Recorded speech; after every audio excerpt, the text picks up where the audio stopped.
As the U.S. and its allies throw more financial sanctions at Russia, the family of Paul Whelan is bracing for how it could impact their ability to support him. The Novi man remains locked up in a prison labor camp where he's serving a 16-year sentence for spying. 7 Action News reporter Jen Shantz explains the potential impact of the economic fallout.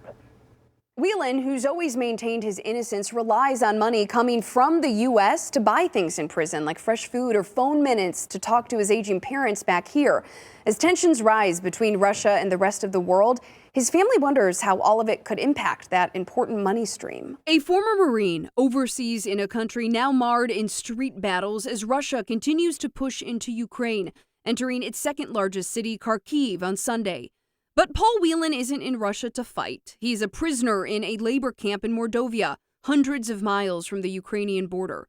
The Novi man has been in custody since 2018, convicted of spying in what he and his family call a sham trial. The family speaks with the U.S. Embassy regularly, and while Paul is miles from the center of this conflict, the current and future economic fallout feels close. How at this point are you able to get money to Paul so that he can buy the things he needs in prison? I think it's sort of an invisible problem in Paul's particular case. None of our family has Russian bank accounts. And so right now, when we receive money from his GoFundMe account, which is to support his prison account, that goes into a trust fund. That money is then transmitted to the State Department in Washington. From there, it's transferred to a bank in Moscow held by the U.S. Embassy. The embassy then takes that money and puts it onto a phone card or into Paul's prison account.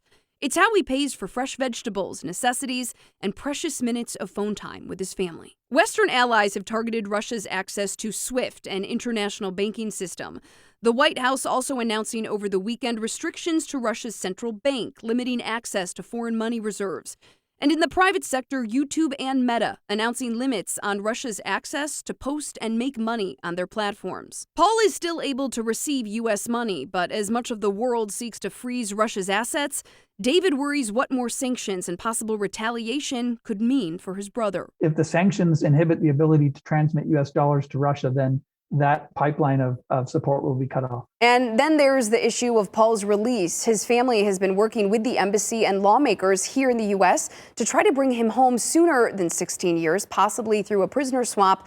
But with tensions this high between our two countries, the likelihood isn't looking good right now. Senator Gary Peters tells Action News that he will continue pressing for Paul's return